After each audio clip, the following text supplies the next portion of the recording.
Hello everyone, welcome back to Nama Likes Bangalore Presents Current Issue of the Day episode number 217. So, ಇವತ್ತಿನ 217ನೇ episode ಅಲ್ಲಿ will discuss the rise of Gen Z protest.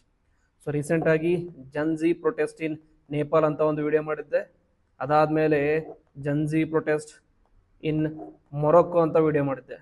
So ಇವಾಗ ಕೇಳ್ಬೋದು, ಇವಾಗ ಯಾವ ಕಂಟ್ರಿಯಲ್ಲಿ ಜನ್ಜಿ protest ಮಾಡ್ತಿದಾರಪ್ಪ ಅಂತಂದ್ರೆ today Gen Zs are protesting in Madagascar. So ಇಂದಿನ ವಿಡಿಯೋದಲ್ಲಿ will discuss why they are protesting, why all around the world Gen Z protest ಮಾಡ್ತಾ ಇದ್ದಾರೆ, ಜೊತೆಗೆ ಇವಾಗ ಆಗ್ತಿರುವಂತ ಪ್ರೊಟೆಸ್ಟ್ಗೂ ಪ್ರಿವಿಯಸ್ ಆಗ್ತಿರುವಂತ ಪ್ರೊಟೆಸ್ಟ್ಗೂ ಡಿಫ್ರೆನ್ಸಸ್ ಏನು. ಮುಂಚೆ ಕೂಡ ಪ್ರೊಟೆಸ್ಟ್ ಆಗ್ತಾ ಇತ್ತು, ಬಟ್ ಅವಾಗ ಪ್ರೊಟೆಸ್ಟ್ ಅಲ್ಲಿ ಫಾಲೋ ಮಾಡ್ತಿದ್ದಂತ ಮೆಥಡ್ಸ್ ಬೇರೆ ಇದೆ, ಇವಾಗ ಮಾಡ್ತಿದ್ದಂತ ಮೆಥಡ್ಸ್ ಬೇರೆ ಇದೆ. ಏನಂತ ಅದನ್ನ ನೋಡ್ಕೊಂಬರೋಣ. So how 2025 became the year of youth led revolutions, how 2025 became the Gen Z year of Gen Z protest ಅಂತ. A generation raised online is now rewriting politics offline ಅಂತ. ಸೊ ವೆರಿ ಇಂಪಾರ್ಟೆಂಟ್ ನೋಡಿ, ಎಷ್ಟು ಚೆನ್ನಾಗಿದೆ. ಆ generation raised online ಅಂದ್ರೆ ಜನ್ಜಿ ಅಂದ್ರೆ ಏನು, 1997 ಇಂದ 2013 ಬಿಟ್ವೀನ್ ಬರ್ತಿದ್ದವರು. ಸೊ ನಾರ್ಮಲಿ ಅವ್ರಲ್ಲಿ ಯಾವ ತರ ಅಂದ್ರೆ ಮೊಬೈಲ್ ಫೋನ್ ಯೂಸ್ ಮಾಡ್ತಾನೆ ಹುಟ್ಟಿ ಬೆಳೆದಂತ ಜನರೇಷನ್ ಅದು. ಸೊ ಅವ್ರು ಯಾವ ರೀತಿ ಆನ್ಲೈನ್ ಅಲ್ಲಿ ಯೂಸ್ ಮಾಡ್ತಾ ಆಫ್ಲೈನ್ ಅಲ್ಲಿ ಪ್ರೊಟೆಕ್ಟ್ಸ್ ನ ರಿರೇಟ್ ಮಾಡ್ತಿದ್ದಾರೆ ಅಂತ. ಸೊ ಫಸ್ಟ್ ಗ್ಲೋಬಲ್ ವೇವ್ಸ್ ನ ಡಿಸ್ಕಸ್ ಮಾಡೋಣ. So in 2025 witnessed an unprecedented surge in youth activism as Gen Z demanded justice and accountability across not just continents, not just countries, but continents anta. From Madagascar to Nepal, Morocco, Kenya, young people mobilized through digital platforms to challenge established power structures. So global wave ಯಾವ ರೀತಿ form ಆಗುತ್ತೆ ಅಂದ್ರೆ common features ಏನಪ್ಪಾ ಅಂದ್ರೆ ಎಲ್ಲ countries ಅಲ್ಲೂ first ಇರೋದು digital mobilisation. ಅಂದ್ರೆ social media platforms became the back bone of protest organisations. Okay, so normally ಈ ಕಂಟ್ರೀಸ್ ಅಲ್ಲಿ ಪ್ರೊಟೆಸ್ಟ್ ಆಗುವಾಗ ಸೋಷಿಯಲ್ ಮೀಡಿಯಾದಿಂದ ಪ್ರೊಟೆಸ್ಟ್ ಆಗ್ತಾ ಇರುತ್ತೆ. ಸೋಷಿಯಲ್ ಮೀಡಿಯಾ ಬ್ಯಾನ್ ಮಾಡ್ತಾರೆ, ಸೋಷಿಯಲ್ ಮೀಡಿಯಾ ಬ್ಯಾನ್ ಮಾಡಿದ ತಕ್ಷಣ ಮಾಡೋದಕ್ಕೆ ಬೇರೆ ಕೆಲಸ ಏನೋ ಅನ್ನೋರ್ ತರ ಏನ್ ಮಾಡ್ತಾರೆ, they start protesting vehemently. Okay, protest vehemently ಮಾಡೋಕೆ ಸ್ಟಾರ್ಟ್ ಮಾಡ್ತಾರೆ. So again they use social media. So ಯಾವ್ದ್ರಿಂದ ವೆಪನ್ ಅಥವಾ ಯಾವ್ದನ್ನ ವೆಪನ್ ಯೂಸ್ ಮಾಡ್ಕೊಬಾರ್ದು ಅಂತ ಬ್ಯಾನ್ ಮಾಡ್ತಾರೆ, ಅದ್ರ ಥ್ರೂನೇ VPN ಅಥವಾ ವೇರಿಯಸ್ ನೆಟ್ವರ್ಕ್ಸ್ ಯೂಸ್ ಮಾಡ್ಕೊಂಡು ಮೊಬೈಲೈಸ್ ಮಾಡ್ತಾರೆ. ದೆನ್ ಯೂತ್ ಲೆಡ್ ಮೂವ್ಮೆಂಟ್ಸ್ ಅಂತ, Gen Z driving demands for transparency and change. So ಏನಂತ ಅಂದ್ರೆ Gen Z have access to education, have access to internet, have access to mobile phone. So ಮುಂಚೆ ತರ ಹಳೆ population ಏನಾಗ್ತಾ ಇತ್ತು ಅಂದ್ರೆ ನಮ್ಮ ಗೌರ್ಮೆಂಟ್ ಏನ್ ತೋರಿಸ್ತಾ ಇತ್ತು ಅದನ್ನಷ್ಟೇ ಫೋನ್ ನೋಡಿ ಬಿಲೀವ್ ಮಾಡ್ತಾ ಇದ್ರು. ಬಟ್ ಇವಾಗ ಏನಾಗ್ತದೆ ಅಂತಂದ್ರೆ they have access to internet. So ಬೇರೆ ದೇಶದಲ್ಲಿ ಯಾವ ತರ ಅಡ್ಮಿನಿಸ್ಟ್ರೇಷನ್ ನಡೀತಾ ಇದೆ, ಗವರ್ನೆನ್ಸ್ ನಡೀತಾ ಇದೆ, ನಮ್ಮ ದೇಶದಲ್ಲಿ ಯಾವ ರೀತಿ ಗವರ್ನೆನ್ಸ್ ನಡೀತಾ ಇದೆ ಅಂತ they are able to compare, they are able to analyse. So ಅವಾಗ ಏನಾಗುತ್ತೆ, ಬೇರೆ ದೇಶದಲ್ಲಿ ಟ್ರಾನ್ಸ್ಪರೆನ್ಸಿ ಚೇಂಜ್ ಎಲ್ಲ ಬರ್ತಾ ಇದೆ ಅಂತ ನಮ್ಮ ದೇಶದಲ್ಲಿ ಯಾಕೆ ಬರಬಾರ್ದು ಅಂತ ಅವರು ಪ್ರೊಟೆಸ್ಟ್ ಮಾಡಕ್ಕೆ ಸ್ಟಾರ್ಟ್ ಮಾಡ್ತಾರೆ. So they are demanding for transparency and change. Then global awakening ಅಂತಂದ್ರೆ so local frustrations are parking worldwide solidarity ಅಂತ. ಸೊ ಫಾರ್ ಎಕ್ಸಾಂಪಲ್ ಹೇಳ್ತೀನಿ, ಎಲ್ಲಿ ಮೊರೊಕ್ಕೋ ಅಲ್ಲಿ ಪ್ರೊಟೆಸ್ಟ್ ಆಯ್ತು. ಸೊ ಮೊರೊಕ್ಕೋ ಅಲ್ಲಿ ಪ್ರೊಟೆಸ್ಟ್ ಆದಾಗ ಒಂದು ಹಾಸ್ಪಿಟಲ್ ಅಲ್ಲಿ 8 ವಿಮೆನ್ ಡ್ಯೂರಿಂಗ್ ದರ್ ಪ್ರೆಗ್ನೆನ್ಸಿ ಸತ್ರು.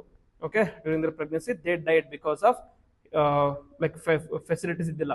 Okay, lack of infrastructure in hospitals ಇಂದ 8 ಜನ ಪ್ರೆಗ್ನೆಂಟ್ ವಿಮೆನ್ ಸತ್ತೋದ್ರು. So that trigger movement resulted in huge amount of uproar. So ಇದರಲ್ಲಿ ಜನ್ಜಿ 212 ಅಂತ ಒಂದು ಡಿಸ್ಕಾರ್ಡ್ ಗ್ರೂಪ್ ಮಾಡಿದ್ರು. ಡಿಸ್ಕಾರ್ಡ್ ಅಂದ್ರೆ it is social media app, ಅಥವಾ ಆ ಆಪ್ ಅಲ್ಲಿ ಜನ್ಜಿ 12 ಅನ್ನೋದು ಗ್ರೂಪ್ 212 ಒಂದು ಗ್ರೂಪ್ ಮಾಡಿದ್ರು. ಅದರಲ್ಲಿ ಬರೀ 5000 ಮೆಂಬರ್ಸ್ ಇದ್ರು, ಹೋಗಿ 1,80,000 ಮೆಂಬರ್ಸ್ ಎಲ್ಲ ಜಾಯ್ನ್ ಆದ್ರು. ಸೊ ಎಲ್ಲರೂ ಏನ್ ಮಾಡೋ ಸ್ಟಾರ್ಟ್ ಮಾಡಿದ್ರು, they started supporting this movement. So ಯಾವ ರೀತಿ local frustration, this death of 8 pregnant women in particular city resulted in global solidarity. Okay, next Madagascar. So ಈ ಪರ್ಟಿಕ್ಯುಲರ್ ಪ್ರೊಟೆಸ್ಟ್ ಅಲ್ಲಿ ಮಡಗಾಸ್ಕರ್ದಲ್ಲಿ when the youth took to streets ಅಂದ್ರೆ trigger point ಏನು, major reasons ಏನಂತ ನೋಡೋಣ. The trigger point came in 25th September 2025. That is, power and water shortages ignited political revolt in Madagascar. Initially, what began as a frustration over utilities transformed into movement demanding systematic change. So, ಇಲ್ಲಿ ಏನಾಯ್ತಂದ್ರೆ, so initially protest ಆಗಿದ್ದು government ವಿರುದ್ಧ protest ಆಗ್ತಾ social media through ಆಗ್ತಾ ಇತ್ತು, peaceful ಆಗಿತ್ತು. Next violent ಆಗಿ turn ಆಯಿತು. ಸೊ ನೆಕ್ಸ್ಟ್ ಏನ್ ಮಾಡ್ತಂದ್ರೆ ಅವ್ರ ಕಾಸಿಗೆ even the military supported them. So military support ಮಾಡಿ ಅಲ್ಲಿರುವಂತ ಗವರ್ಮೆಂಟ್ ನ ಓವರ್ಥ್ರೋ ಮಾಡಿದ್ದಾರೆ ಇವಾಗ. ಓಕೆ, ಗವರ್ಮೆಂಟ್ ನ ಓವರ್ಥ್ರೋ ಮಾಡಿದ್ದಾರೆ. So this is nothing but an Arab spring 2.2 ಅಂತಂದು ಹೇಳ್ಬೋದು. ಯಾಕೆಂದ್ರೆ not only in this Madagascar, ಮೊರೊಕ್ಕೋದಲ್ಲಿ ಆಯ್ತು, ನೇಪಾಲ್, ಫಿಲಿಪೈನ್ಸ್, ಕೀನ್ಯಾ ಎಲ್ಲ ಕಡೆ ಜನ್ಜಿ ಪ್ರೊಟೆಸ್ಟ್ ಮಾಡ್ತಾ ಇದ್ದಾರೆ. So that is Arab 2.2, Arab spring 2.2 ಅಂತಾನೆ ಹೇಳ್ಬೋದು ನಾವು. ನೆಕ್ಸ್ಟ್ 25 ಸೆಪ್ಟೆಂಬರ್ ಪ್ರೊಟೆಸ್ಟ್ ಸ್ಟಾರ್ಟ್ ಆಯಿತು. 1 million plus people population participate ಮಾಡಿದ್ರು ಇದರಲ್ಲಿ. ನೆಕ್ಸ್ಟ್ ಮಡಗಾಸ್ಕರ್ ಟೈಮ್ ಲೈನ್ ನೋಡೋಣ ಏನೇನಾಯ್ತು ಅಂತ. ಸೊ ಟ್ರಿಗರ್ ಪಾಯಿಂಟ್ ಸ್ಟಾರ್ಟ್ ಆಗಿದ್ದು 25 ಸೆಪ್ಟೆಂಬರ್ ಅಲ್ಲಿ protest erupt over power and water shortages. Next late September ಅಲ್ಲಿ movement spreads rapidly via social media and platforms. Obviously social media has become such a powerful tool in this current days. Next 13 September ಅಲ್ಲಿ government dissolves cabinet under the pressure. Next early October ಅಲ್ಲಿ curfew impose ಮಾಡ್ತಾರೆ. Doctors and professionals also join this protest. So normal ಆಗಿ ನೀವು revolution ಆದಾಗ ಮಾಸ್ಗೆ ಯಾರು support ಮಾಡ್ತಾರೆ ಅಂದ್ರೆ ಇಂಟೆಲಿಜೆನ್ಸಿಯಾ support ಇರುತ್ತೆ. ಸೊ ಇಲ್ಲಿ ಇಂಟೆಲಿಜೆನ್ಸಿಯಾ ಸಪೋರ್ಟ್ ಯಾರು ಸಿಕ್ತಂದ್ರೆ ಪ್ರೊಫೆಷನಲ್ಸ್ ಮತ್ತೆ ಡಾಕ್ಟರ್ಸ್ ಜಾಯ್ನ್ ಆದ್ರು. ನೆಕ್ಸ್ಟ್ ಮಿಡ್ ಅಕ್ಟೋಬರ್ ಅಲ್ಲಿ ಮಿಲಿಟರಿ ಡಿಫೆಕ್ಟ್ ಆಗುತ್ತೆ. President flees the country. President country ಬಿಟ್ಟು ಓಡೋಗ್ಬಿಟ್ಟಿದ್ದಾನೆ, ಯಾಕಂದ್ರೆ ಮಿಲಿಟರಿ ಡಿಫೆಕ್ಟ್ ಮಾಡ್ತಾರೆ. ಅಂದ್ರೆ military supports the cause of Gen Z. So military support ಮಾಡಿದಾಗ ಆಬ್ವಿಯಸ್ಲಿ ಪ್ರೆಸಿಡೆಂಟ್ ಅವ್ರನ್ನೆಲ್ಲ ಸೇವ್ ಮಾಡೋದಕ್ಕೆ ಯಾವುದಂತ ಫೋರ್ಸ್ ಇರೋದಿಲ್ಲ. ಅದಕ್ಕೋಸ್ಕರ ಪ್ರೆಸಿಡೆಂಟ್ ಏನ್ ಮಾಡಿದ್ರು, they fled their country. So ನಾವು military is in power. So election ಆಗುತ್ತೋ ಮುಂದೆ ಏನಾಗುತ್ತೆ ಅಂತ ನೋಡ್ಬೇಕಾಗುತ್ತೆ. So similar to Nepal situation ಇದರಲ್ಲಿ. ಸೊ ಟ್ಯಾಕ್ಟಿಕ್ಸ್ ಅಂಡ್ ಸಿಂಬಲ್ಸ್ ಏನೇನು ಯೂಸ್ ಮಾಡಿದ್ರು ಅಂತಂದ್ರೆ ಅಲ್ಲಿ first is pirate flag. So pirate flag ನ ಯಾಕೆ ಯೂಸ್ ಮಾಡಿದ್ರು ಅಂತಂದ್ರೆ it was a symbol of defiance and unity ಅಂತ. It was inspired by anime culture and youth identity. So One Piece ಅಂತ ಅನಿಮೆ ಬರುತ್ತೆ. ಸೊ ಒನ್ ಪೀಸ್ ಅನ್ನುವಂಥ ಅನಿಮೆಯಲ್ಲಿ this pirate symbol ಬರುತ್ತೆ. ಸೊ ಆ ಪೈರೇಟ್ ಸಿಂಬಲ್ ನ ಇನಿಷಿಯಲ್ ಆಗಿ Nepal protest ಅಲ್ಲಿ ಯೂಸ್ ಮಾಡಿದ್ರು. ಸೊ ಇವಾಗ ಮಡಗಾಸ್ಕರ್ ಅಲ್ಲಿ ಈ ಸಿಂಬಲ್ ಯೂಸ್ ಮಾಡ್ಕೊಂಡು ಗವರ್ಮೆಂಟ್ ನೇ ಓವರ್ಥ್ರೋ ಮಾಡಿದ್ದಾರೆ. ಸೊ ಯಾವ ರೀತಿ this can be seen as how unserious as well as serious this Gen Z are ಅಂತ. Unserious and serious this Gen Z as ಅಂತ. ಓಕೆ, ಸೊ ಒಂದು ಎನಿಮೆ ನೋಡಿ ಎನಿಮೆಯಲ್ಲಿರೋ ಸಿಂಬಲ್ ನ ಯೂಸ್ ಮಾಡ್ಕೊಂಡು ಅದನ್ನ ಕಂಪ್ಲೀಟ್ ಆಗಿ ಗವರ್ಮೆಂಟ್ ಚೇಂಜ್ ಮಾಡೋದಕ್ಕೋಸ್ಕರ ಯೂಸ್ ಮಾಡ್ಕೊಂಡಿದ್ದಾರೆ. ದೆನ್ ಡಿಜಿಟಲ್ ಆಕ್ಟಿವಿಸಮ್ ಇಂಪಾರ್ಟೆಂಟ್ ಆಯ್ತು ಇದರಲ್ಲಿ. That is live streams and memes fuelling real time mobilisation and global awareness. So ಮುಂಚೆ ಎಲ್ಲ ಬರೀ ಜೋಕ್ ಮಾಡೋದಕ್ಕೋಸ್ಕರ ಟ್ರಾಲ್ ಮಾಡೋದಕ್ಕೋಸ್ಕರ ಮೀಮ್ ಮಾಡ್ತಾ ಇದ್ರು. ಬಟ್ ಇವಾಗ ರೀಸೆಂಟ್ ಆಗಿ ನೇಪಾಳದಲ್ಲಾಗ್ಲಿ ಇಲ್ಲಾಗ್ಲಿ ಮೀಮ್ನ ಯಾವ್ದಕ್ಕೆ ಯೂಸ್ ಮಾಡ್ಕೊಂಡಿದ್ದಾರೆ ಅಂದ್ರೆ ಅವೇರ್ನೆಸ್ ಜನರೇಟ್ ಮಾಡೋದಕ್ಕೋಸ್ಕರ. ಸೊ ಈಸಿಯಾಗಿ ಜನ್ಜಿ ಸೋಷಿಯಲ್ ಮೀಡಿಯಾ ನೋಡ್ತಾ ಇರ್ತಾರೆ, ನ್ಯೂಸ್ ಪೇಪರ್ ಆರ್ಟಿಕಲ್ ಎಲ್ಲ ಓದಕ್ಕೆ ಹೋಗೋದಿಲ್ಲ ಅವರು. ಮೀಮ್ಸ್ ಇಂದ ಅವರಿಗೆ ಜಾಸ್ತಿ ಅರ್ಥ ಆಗುತ್ತೆ. ಸೊ ಮೀಮ್ಸ್ ಅಲ್ಲಿ ಏನೇನು ಕರಪ್ಷನ್ ಆಗ್ತಿದೆ ಅದನ್ನೆಲ್ಲ ಪ್ರೊಟೆಸ್ಟ್ ಮಾಡೋದಕ್ಕೋಸ್ಕರ ತೋರಿಸ್ಕೊಟ್ಟಾಗ ಮೋರ್ ಅವೇರ್ನೆಸ್ ಕ್ರಿಯೇಟ್ ಆಯಿತು. ಅದರಿಂದ ಇಟ್ ಲೆಟ್ ಟು ಪ್ರೊಟೆಸ್ಟ್ ಅಂತ. Then non violent resistance. So it was peaceful protest met with tear gas at demonstrators maintained discipline in this particular case. But it was not so in Morocco agli Nepal agli ಬೇರೆ ಕಡೆ ಎಲ್ಲ peaceful ಇದ್ದಿಲ್ಲ. ಯಾಕಂದ್ರೆ ನೇಪಾಲ್ ಅಲ್ಲಿ they flood to ಅಂತಂದ್ರೆ they storm to parliament building ಗೆ fire ಹಾಕಿದ್ರು. ಅದಾದ್ಮೇಲೆ ನೆಕ್ಸ್ಟ್ ಬೆಂಕಿ ಹಚ್ಚೋದ್ರ ಜೊತೆಗೆ ಅಲ್ಲಿರುವಂತಹ ಹಲವಾರು ಮಿನಿಸ್ಟರ್ಸ್ ನ ಕೊಲೆ ಮಾಡಿದ್ರು ಕೂಡ. ಅಲ್ಲಿ ಮೊರೊಕ್ಕೋದಲ್ಲೂ ಕೂಡ ನಾನ್ ವೈಲೆಂಟ್ ಆಯ್ತು. ಅಲ್ಲಿ ಕೂಡ ಪೊಲೀಸರು ಶೂಟ್ ಎಟ್ ಸೈಟ್ ಆರ್ಡರ್ ತಗೊಂಡು ಎಷ್ಟೋ ಜನ ಕೊಲೆ ಮಾಡಿದ್ರು. ಫಿಲಿಪೈನ್ಸ್ ಕೂಡ ಅದೇ ತರ ಆಯ್ತು. But in this particular Madagascar case ಅಲ್ಲಿ ಪ್ರೊಟೆಸ್ಟ್ ಲಾರ್ಜ್ಲಿ ಪೀಸ್ಫುಲ್ ಆಗಿತ್ತು, ಬಟ್ ಸರ್ಟನ್ ಏರಿಯಾದಲ್ಲಿ ವೈಲೆಂಟ್ ಆಗಿತ್ತು. Next global parallels, that is a generation united ಅಂತ. ಸೊ ಮಡಗಾಸ್ಕರ್ ಯೂತ್ ರಿವೋಲ್ಟ್ ಇದೆಲ್ಲ, ಇಟ್ ಅಕೌಟ್ similar movements across the continents revealing common patterns in Gen Z activism worldwide. So ನೇಪಾಳದಲ್ಲಿ trigger ಏನಪ್ಪಾ ಅಂದ್ರೆ corruption and censorship. ಇದ್ರ ಬಗ್ಗೆ detail ಆಗಿ video ಮಾಡಿದ್ರೆ ಬೇಕಂದ್ರೆ you can check in the current issue of the day episodes. Next outcome ಏನಂತಂದ್ರೆ prime minister resigned under the pressure and there is an interim government. ಇವಾಗ interim government ಇಲ್ಲಿ. Next ಮೊರೊಕ್ಕೋದಲ್ಲಿ miss allocation of public fund and death of 8 pregnant women in hospital. So outcome ಏನಂದ್ರೆ surge in youth political activism and government ಏನ್ ಮಾಡಿದೆ ಅಂದ್ರೆ it is looking into this issues ಅಂತಂದ್ರೆ ಒಂದು committee setup ಮಾಡಿದ್ರೆ issues ನೋಡೋದಕ್ಕೋಸ್ಕರ, ಏನ್ problem ಆಗಿದೆ ಅಂತ ನೋಡೋದಕ್ಕೋಸ್ಕರ. ದೆನ್ ಕಿನ್ಯಾದಲ್ಲಿ ಟ್ರಿಗರ್ ಏನಂತಂದ್ರೆ cost of living and corruption ಜಾಸ್ತಿ ಆಗ್ತಾ ಹೋಯ್ತು. ಸೊ ಅದಕ್ಕೋಸ್ಕರ ಪ್ರೊಟೆಸ್ಟ್ ಮಾಡೋಕೆ ಸ್ಟಾರ್ಟ್ ಮಾಡಿದ್ರು. ಔಟ್ಕಮ್ ಏನಂದ್ರೆ it is still on going dialogue with government. ಇದೇ ರೀತಿ ಫಿಲಿಪೈನ್ಸ್ ಅಲ್ಲಿ ಕೂಡ ಮಾತಾಡಬಹುದು. ಸೊ ಫಿಲಿಪೈನ್ಸ್ ಅಲ್ಲಿ ಏನಾಯ್ತು, ಫಿಲಿಪೈನ್ಸ್ ಅಲ್ಲಿ ಗವರ್ಮೆಂಟ್ ಏನ್ ಮಾಡಿದ್ರೆ ಅಂದ್ರೆ ನಾವೇನಾದ್ರೂ ಸೋಷಿಯಲ್ ಮೀಡಿಯಾ ಬ್ಯಾನ್ ಮಾಡೋದಾಗ್ಲಿ ಅದನ್ನ ವೈಲೆಂಟ್ ಪ್ರೊಟೆಸ್ಟ್ ನ ಸಪ್ರೆಸ್ ಮಾಡಕ್ ಹೋದ್ರೆ obvious it will to say it will meet the same fate as Nepal ಅಂತ ಗೊತ್ತಾಯ್ತು. ಅದಕ್ಕೋಸ್ಕರ ಗವರ್ಮೆಂಟ್ ಏನ್ ಮಾಡಿದ್ರೆ ಅಂದ್ರೆ ಇಲ್ಲಿ ಫ್ಲಡ್ ಪ್ರಾಜೆಕ್ಟ್ ಅಲೋಕೇಶನ್ ಕರಪ್ಷನ್ ಆಗಿತ್ತು. ಫ್ಲಡ್ ಪ್ರಾಜೆಕ್ಟ್ ಅಲೋಕೇಶನ್ ಅಲ್ಲಿ ಕರಪ್ಷನ್ ಆಗಿದ್ದಕ್ಕೆ ಇವ್ರು ಏನ್ ಮಾಡಿದ್ರು ಅಂತಂದ್ರೆ ಒಂದು ಸಪರೇಟ್ ಕಮಿಟಿನ ಸೆಟಪ್ ಮಾಡಿದ್ದಾರೆ ಇಶ್ಯೂಸ್ ನ ನೋಡೋಕೋಸ್ಕರ. ಸೊ ಪ್ರೆಸಿಡೆಂಟ್ ಅಥವಾ ಪ್ರೈಮ್ ಮಿನಿಸ್ಟರ್ ಆಗಲಿ ಅವರೆಲ್ಲರೂ ಪ್ರಾಬ್ಲಮ್ ಇದೆ ಅಂತ ಅರ್ಥ ಮಾಡ್ಕೊಂಡು ಅದನ್ನ ಸಪ್ರೆಸ್ ಮಾಡೋದಕ್ಕೋಸ್ಕರ, ಸಪೋರ್ಟ್ ಮಾಡೋದಕ್ಕೋಸ್ಕರ ಒಂದು ಕಮಿಟಿನ ತಗೊಂಬಂದ್ರು.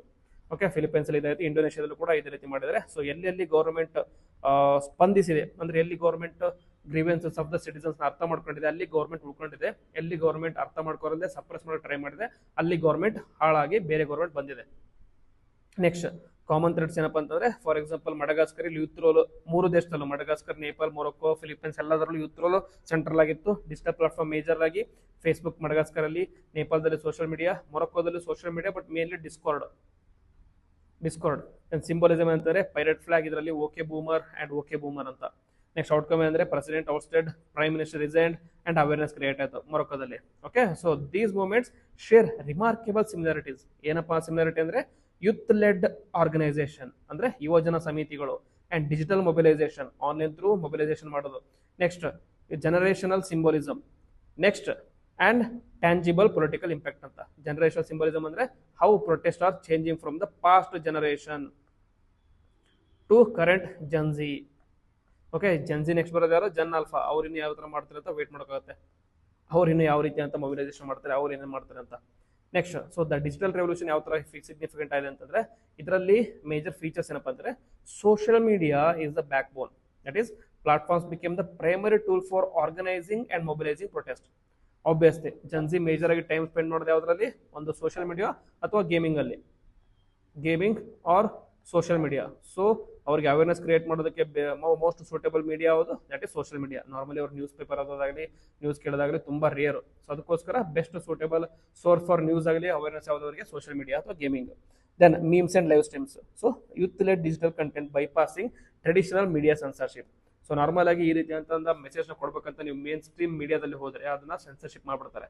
ಅದಕ್ಕೋಸ್ಕರ ಫೇಸ್ಬುಕ್ ಲೈವ್ ಸ್ಟ್ರೀಮ್ ಆಗಲಿ, ಇನ್ಸ್ಟಾಗ್ರಾಮ್ ಲೈವ್ ಸ್ಟ್ರೀಮ್ ಆಗಲಿ, ಎಕ್ಸ್.com ಲೈವ್ ಸ್ಟ್ರೀಮ್ ಆಗಲಿ, ಅಥವಾ ಡಿಸ್ಕಾರ್ಡ್ ಅಲ್ಲಿ ಬರುವಂತ ವಿಡಿಯೋ ಕಾಲಿಂಗ್ ಆಪ್ಸ್ ಆಗಲಿ, ಅದರಲ್ಲೆಲ್ಲ ಏನ್ ಮಾಡ್ತಾರೆ? ವಿತೌಟ್ ಸೆನ್ಸರ್ಶಿಪ್ ಏನ್ ಸಿಗುತ್ತೆ ಅದನ್ನ ಕ್ರಿಯೇಟ್ ಮಾಡೋದಾಗ್ಲಿ, ಏನ್ ಇಶ್ಯೂ ಇರುತ್ತೆ ಅದನ್ನ ಓಪನ್ ಆಗಿ ಹೇಳೋದಾಗ್ಲಿ ಮಾಡ್ತಾ ಇದ್ರು. Then global connectivity. Because of the social media and the real time coordination across the borders and time zones. Social media ಇರೋದ್ರಿಂದ ಬೇರೆ ಟೈಮ್ ಬಾರ್ಡರ್ ಝೋನ್ಸ್ ಅಲ್ಲಾಗಲಿ ಅಥವಾ ಬೇರೆ ಟೈಮ್ ಝೋನ್ಸ್ ಅಲ್ಲಾಗಲಿ ಪ್ರಾಪರ್ ಆಗಿ ಕೋಆರ್ಡಿನೇಷನ್ ಮಾಡಬಹುದಾಯ್ತು. Then social media has thus transformed from a platform for connection into weapon for accountability. So initial ಆಗಿ social media ಯಾವ್ದಕ್ಕೆ ಯೂಸ್ ಮಾಡಿದ್ರು? ಜಸ್ಟ್ ಫಾರ್ ಕನೆಕ್ಷನ್ ಅಂತ ಯೂಸ್ ಮಾಡಿದ್ರು. ಸೊ ಬೇರೆ ಜನ ಫ್ರೆಂಡ್ಸ್ ಮಾಡ್ಕೊಳ್ಳಿ, ಮಾತಾಡೋದಾಗ್ಲಿ, ಅದನ್ನ ಮಾತಾಡೋದಾಗ್ಲಿ, ಫ್ರೆಂಡ್ಶಿಪ್ ಬೆಳೆಸ್ಕೊಳ್ಳೋಕ್ಕಾಗಲಿ ಯೂಸ್ ಮಾಡ್ಲಿ ಅಂತ ಮಾಡಿದ್ರು. ಬಟ್ ಇವಾಗ ಏನಾಗಿದೆ? It has become a weapon for accountability and a weapon against government ಅಂತ ಹೇಳ್ಬೋದು. Then so the general divide ಏನಂತಂದ್ರೆ, ಜನರಲ್ ಡಿವೈಡ್ ಅಂದ್ರೆ ಓಲ್ಡ್ ಅಂಡ್ ನ್ಯೂ ವಾಯ್ಸಸ್. ಅಂದ್ರೆ ಓಲ್ಡ್ ಪವರ್ ಅಲ್ಲಿ it was focusing on traditional hierarchies. So normally old power they did ask questions about government, but they are very pessimal. ಏನಂತಂದ್ರೆ they are very evolutionary. Okay, they are very evolutionary in nature. And then controlled media narratives. ಯಾಕಂದ್ರೆ ಅವಾಗ ಕಾಲದಲ್ಲಿ social media ಇದ್ದಿಲ್ಲ. So everything has to pass through this controlled media, especially the government led medias. Then resistance to transparency. There was resistance to transparency because of over reliance on government machinery. Okay, so transparency proper ಆಗಿ ಆಗ್ತಾ ಇದ್ದಿಲ್ಲ, ಅದನ್ನ enforce ಮಾಡೋದಕ್ಕೂ ಕೂಡ opportunities ಇದ್ದಿಲ್ಲ ಅವಾಗ. But ಇವಾಗ ಏನಾಗ್ತದೆ ಅಂದ್ರೆ this is new voices, that is globally connected networks, social media, Facebook, Instagram, Twitter, etcetera and memes heavy communication. So awareness create ಮಾಡೋದಕ್ಕೆ ಬೆಸ್ಟ್ ಏನಪ್ಪಾ ಅಂತಂದ್ರೆ ರೀಲ್ಸ್ ಮಾಡೋದಾಗ್ಲಿ, ಮೀಮ್ಸ್ ಮಾಡೋದಾಗ್ಲಿ, ಟಿಕ್ಟಾಕ್ ಮಾಡೋದಾಗ್ಲಿ. ಬಿಕಾಸ್ ಏನಂತಾರೆ, ಸೊ ಕಾನ್ಸಂಟ್ರೇಷನ್ ಮಾಡುವಂತ ಕೆಪಾಸಿಟಿ ತುಂಬಾ ಕಡಿಮೆ ಆಗ್ತಾ ಹೋಗಿದೆ. ನೀವು ಲಾರ್ಜ್ ಡಾಕ್ಯುಮೆಂಟರಿ ಮಾಡಿಬಿಟ್ರೆ ಜನ್ಸಿ ನೋಡಕ್ ಹೋಗೋದಿಲ್ಲ. ಬಟ್ ಮೀಮ್ಸ್ ಅಲ್ಲಿ ಅಂಡರ್ಸ್ಟ್ಯಾಂಡಿಂಗ್ ತರ ಮೀಮ್ಸ್ ಬಿಟ್ರೆ, ಎಜುಕೇಶನ್ ವಿಡಿಯೋಸ್ ಬಿಟ್ರೆ ಈಸಿಯಾಗಿ ಅರ್ಥ ಮಾಡ್ಕೊಂಡು ಪ್ರೊಟೆಸ್ಟ್ ಮಾಡಕ್ ಸ್ಟಾರ್ಟ್ ಮಾಡ್ತಾರೆ. ದೆನ್ ದೇರ್ ಡಿಮ್ಯಾಂಡ್ ಏನಪ್ಪಾ ಅಂತಂದ್ರೆ, their demand is for accountability. ನೀವು ಗೌರ್ಮೆಂಟ್ ಇದ್ರ we are electing you, we are paying taxes, so what is your duty? You have to be accountable to your work ಅಂತ. So okay boomer ಏನಪ್ಪಾ ಅಂತಂದ್ರೆ, okay boomer emerged as a protest slogan symbolizing the cultural gap between entrenched power and then generation demanding change ಅಂತ. Okay, boomer ಅಂದ್ರೆ ಯಾರಪ್ಪ ಅಂತಂದ್ರೆ old people ಗೆ boomer ಅಂತ ಕರೀತಾರೆ, ಜನ್ಜೀಸ್.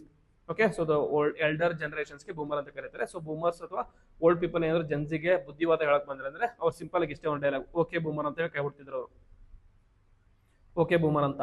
So that has become slogan ಅಂತ ಹೇಳ್ಬೋದು. So this is now a new chapter in digital democracy. ಏನಂದ್ರೆ youth as accountability drivers. Youth are no longer just ಏನಂತಾರೆ, no longer just watchers. Okay, no longer just audiences. Now they are accountability drivers. That is, Gen Z refuses to accept corruption and demands transparency from the leaders. And then digital activism is permanent. Social media has fundamentally changed how movement organizers succeed. Previously organize ಮಾಡೋದಕ್ಕೆಲ್ಲ ನೀವು news paper ಅದನ್ನ ಮಾಡಬೇಕಾಗಿತ್ತು, ಅಥವಾ hidden accounts ಮಾಡೋದಾಗ್ಲಿ ಅಥವಾ hidden group ಮಾಡೋದಾಗ್ಲಿ ಮಾಡಬೇಕಾಗಿತ್ತು. But ಇವಾಗ there is no necessity to bring all these things. Now all you need is one social media account. All you need is one social media app.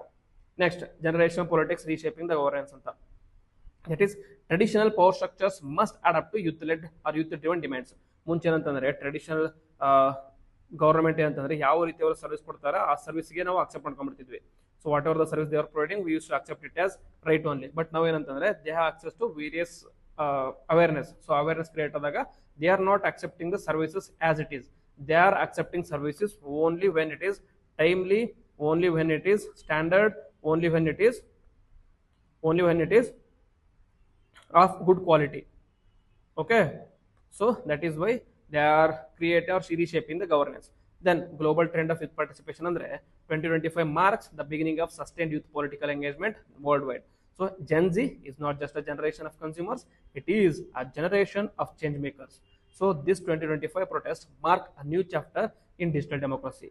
So what is this has to do with India ಅಂತಂದ್ರೆ, so recent ಆಗಿ the Jan G protest was also in news. ಯಾಕೆಂದ್ರೆ first and foremost ಅಂದ್ರೆ Sonam Wangchuk. Okay, Sonam Wangchuk, who has been arrested by the government of India because of his role in protest in Ladakh and also role in violation of FCRA regulations. So ಇವರು ಅವರ speech ಅಲ್ಲಿ ಹೇಳಿದಂತಾರೆ ಲಡಾಖ್ ಅಲ್ಲಿರುವಂತ youth ಕೂಡ ಅಥವಾ Gen Z should take inspiration from Nepal and Arab Spring the inspiration ತಗೊಂಡು government ವಿರುದ್ಧ ಹೋರಾಡಬೇಕಂತ ಹೇಳಿದ್ರು. ಅದಕ್ಕೋಸ್ಕರ has been sent to jail ಅಂತ. ನೆಕ್ಸ್ಟ್ ಸೆಕೆಂಡ್ ಅಲ್ಲಿ ರಾಹುಲ್ ಗಾಂಧಿ, ರೀಸೆಂಟ್ ಆಗಿ ರಾಹುಲ್ ಗಾಂಧಿ ಕೂಡ ಒಂದು ಟ್ವೀಟ್ ಮಾಡಿದ್ರು. ಅಥವಾ he also said one thing ಏನಂತಂದ್ರೆ Gen Z has to exercise the rights ಅಂತ ಹೇಳಿದ್ರು. ಪ್ರೊಟೆಸ್ಟ್ ಹತ್ರ ವೈಡ್ ರೇಂಜ್ ಅಥವಾ ನೆಗೆಟಿವ್ ಇಂಪ್ಲಿಕೇಶನ್ ಅಲ್ಲಿ ಹೇಳಿಲ್ಲ, ಬಟ್ ಏನಂತ ಹೇಳಿದ್ರು ಅಂದ್ರೆ Gen Z has to take action ಅಂತ ಹೇಳಿದ್ರು ಅವರು. ಸೊ ನಾವು ಇವನ್ ದ ಅಪೋಸಿಷನ್ಸ್ ಆಗಲಿ ಇವನ್ ಎವರಿ ಇಂಡಿವಿಜುವಲ್ ಅಥವಾ leaders in India also is moving towards is Gen Z. And also the awareness is also generating in India. It is not like other countries. ನಮ್ಮ ಹತ್ರ ಇರುವಂತ ಜನ್ಸಿ ಬರೀ ಗೇಮ್ ಮಾಡ್ತಾರೆ, video ನೋಡ್ತಾರೆ ಅಂತಲ್ಲ, ನಮ್ಮಲ್ಲಿರುವಂತ ಜನ್ಸಿ ಕೂಡ ಅವೇರ್ನೆಸ್ ಕ್ರಿಯೇಟ್ ಆಗ್ತಾ ಇದೆ. ಅದಕ್ಕೋಸ್ಕರ they are questioning India's issues. ಯಾವುದರಲ್ಲಿ ಅರ್ಬನ್ ಗವರ್ಮೆಂಟ್ ಅಲ್ಲಾಗಲಿ, ಕರಪ್ಷನ್ ಅಲ್ಲಾಗಲಿ, ಸರ್ವಿಸ್ ಡೆಲಿವರಿ ಆಗಲಿ, ಯಾವುದರಲ್ಲಿ ಇಶ್ಯೂಸ್ ಇದೆ ಎಲ್ಲದನ್ನು ಕೂಡ ಅವರು ಕೂಡ ಕ್ವಶನ್ಸ್ ಮಾಡ್ತಾ ಇದ್ದಾರೆ. So what is needed for the government side ಅಂತಂದ್ರೆ addressing these issues. So once you address these issues, then the Gen Z protest will be reduced and then there will be no need to change the government. So that is why this Gen Z protest becomes important for India as well. So ಇದು ಇವತ್ತಿನ topic of the day. ನಿಮಗೆ ಇಷ್ಟ ಆಗಿತ್ತು ಅಂದರೆ please like ಮಾಡಿ, comment ಮಾಡಿ, ಹಾಗೂ ಚಾನಲ್ಗೆ ಸಬ್ಸ್ಕ್ರೈಬ್ ಮಾಡಿ. ಜೊತೆಗೆ ನಿಮ್ದು ಏನಾದರೂ ಒಪಿನಿಯನ್ ಇತ್ತು ಅಂದರೆ ಕಮೆಂಟ್ ಬಾಕ್ಸಲ್ಲಿ ಬರೀರಿ, ಬರುವಂಥ ಕ್ಲಾಸಲ್ಲಿ ಡಿಸ್ಕಸ್ ಮಾಡೋಣ.